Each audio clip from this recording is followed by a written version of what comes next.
Hi guys, this is Mrs. Pierce. Well, actually, this isn't Mrs. Pierce. My name's Mr. Gualiardo, and I'll be filling in for Mrs. Pierce on her. She's on maternity leave. She just had a little girl. So what I'm doing right now is taking you guys a walk around our classroom. We have our desks all set up, nice and spaced apart for everybody, so we're nice and safe. I've got a couple things to show you, and I'll introduce myself. So first thing to show you is hi. I'm Mr. Gualiardo. Second thing to show you is we have two class pets here. This is Bernard. This is our dinosaur. Other class pet, we have this guy here. It's a little shark. I didn't kill him, but he's in a little bit of formaldehyde. He's taking a little nap right now.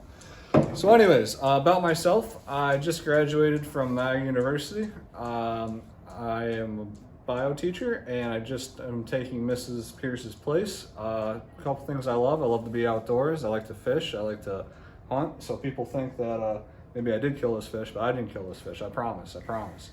I'm at UB right now doing my grad program, and I really look forward to working with you guys. We're going to do a lot of work in physical settings. That's why we showed you the Newton balls. Some of our first things we'll talk about are Newton's laws. We also have our sun set up. It's something we'll probably play with. And yeah, well, I'm looking forward to seeing you guys, and I'm really excited to meet you. Thanks.